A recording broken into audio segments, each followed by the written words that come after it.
नमस्कार मित्रांनो, मायबोली मराठी या मराठी यूट्यूब चॅनलवर तुमचे सर्वांचे मनापासून स्वागत आहे।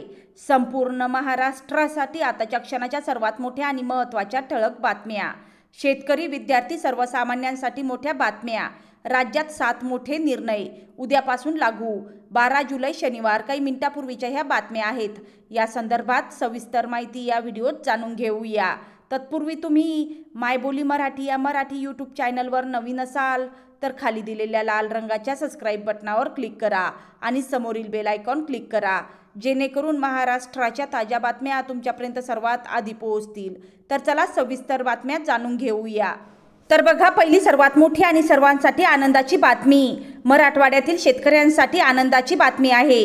जालना येथील कृषी विज्ञान केंद्राने दर्जेदार फळझाडे, औषधी व शोभिवंत रोपे अवघ्या 20 ते 100 रुपयात विक्रीसाठी उपलब्ध करून दिली आहेत। केशर, आंबा, ड्रॅगन फ्रूट, कडुनिंब, बदामासारख्या झाडांची रोपे अगदी स्वस्त दरात घेऊन बागायती स्वप्न साकार करण्याची ही सुवर्ण संधी आहे।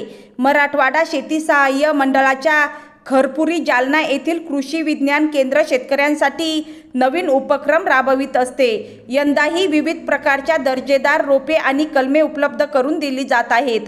शेतकऱ्यांसाठी स्वस्त दरात आणि खात्रीशीर प्रतीची रोपे विक्रीसाठी उपलब्ध झाली आहेत। त्यानंतरची सर्वात मोठी आणि महत्त्वाची बातमी बघा। अहिल्यानगर जिल्ह्यातील शनी शिंगणापूर देवस्थानमध्ये आर्थिक अनियमितता आणि गैरव्यवहार सोबत तब्बल 500 कोटी रुपयांचा भ्रष्टाचार झाल्याचे उघड झाले आहे। धर्मादाय आयुक्तांच्या अहवालानंतर हा भ्रष्टाचार उघड झाला। शनी शिंगणापूर मंदिरातील गैरव्यवहाराबद्दल आमदार विठ्ठल लंघे यांनी लक्षवेधी सूचना मांडली होती। मुख्यमंत्री देवेंद्र फडणवीस यांनी मंदिराचे ट्रस्ट बरखास्त करून शिर्डी आणि पंढरपूर देवस्थानच्या धर्तीवर मंदिर विश्वस्त मंडळ तयार करण्यात येणार असल्याचे विधानसभेत जाहीर केले। ट्रस्टच्या सदस्यांनी बनावट ॲप तयार करून याद्वारे भक्तांकडून पूजेसाठी देणग्या स्वीकारत होते। ट्रस्टींनी असे 3 ते 4 ॲप बनवले होते। या ॲपवर तब्बल 3 ते 4 लाख भक्तांनी पैसे पाठवले होते, असे आमदार लंघे यांनी सांगितले। देवस्थानच्या रुग्णालयात तसेच मंदिरासाठी बोगस कर्मचारी भरती दाखवत त्यातूनही कोट्यावधी रुपये हडप करण्यात आले। त्यानंतरची सर्वात मोठी आणि महत्त्वाची बातमी बघा। मुंबईला भोंगे मुक्त करण्याचे काम पोलिसांनी केले आहे। उर्वरित महाराष्ट्रातील भोंगे बंद करण्यात येतील। त्यासाठी संबंधितांना कायद्याचे पालन करण्यासाठी सूचना देण्यात येतील। राज्यात कुठेही विनापरवानगी भोंगे लावल्यास संबंधित पोलीस ठाण्याच्या पोलीस अधिकाऱ्याला जबाबदार धरण्यात येईल। त्याचबरोबर भोंग्याच्या दंडातील अर्धी रक्कम तक्रारदाराला देण्यात येईल, असे मुख्यमंत्री तथा गृहमंत्री देवेंद्र फडणवीस यांनी सांगितले आहे। त्यानंतरची सर्वात मोठी आणि महत्त्वाची बातमी बघा। प्रधानमंत्री किसान सन्मान निधी योजनेअंतर्गत शेतकऱ्यांच्या खात्यात 6,000 रुपये हस्तांतरित केले जातात। हे पैसे वर्षभर 2-2 हजार रुपयांच्या 3 हप्त्यांमध्ये शेतकऱ्यांच्या खात्यात हस्तांतरित केले जातात। 24 फेब्रुवारी 2025 रोजी खात्यात 19वा हप्ता देण्यात आला। देशातील शेतकरी 20व्या हप्त्याची वाट पाहत आहे। ही प्रतीक्षाही लवकर संपणार आहे।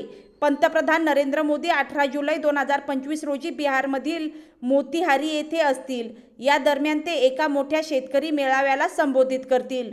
वृत्तानुसार या मेळाव्यात ते पंतप्रधान पीएम किसान योजनेचा 20वा हप्ता जाहीर करतील। पंतप्रधान मोदी स्वतः प्रत्येक वेळी पीएम किसान योजनेचा हप्ता जाहीर करत आहेत। त्यानंतरची सर्वात मोठी आणि महत्त्वाची बातमी बघा। राज्याचे विधिमंडळ पावसाळी अधिवेशन सुरू झाले आहे। यामध्ये राज्य सरकारकडून जनसुरक्षा कायदा मंजूर करून घेण्यात आला आहे। मुख्यमंत्री देवेंद्र फडणवीस यांनी विधिमंडळामध्ये जनसुरक्षा विधेयक सादर केले। यानंतर महाराष्ट्राच्या विधिमंडळामध्ये हे विधेयक मंजूर झाले आहे। कोणत्याही डिसेंट नोट शिवाय हे विधेयक मंजूर करण्यात आले आहे। यावरून पूर्वी जोरदार चर्चा रंगली होती। विरोधकांनी आक्षेप घेतल्यानंतर समिती देखील स्थापन करण्यात आली। हरकती आणि सूचना लक्षात घेत त्यानंतर योग्य ते बदल करण्यात आले। आता जनसुरक्षा विधेयक मंजूर झाले आहे। हे विधेयक मंजूर करणारे महाराष्ट्र हे देशातील 5वे राज्य ठरले आहे।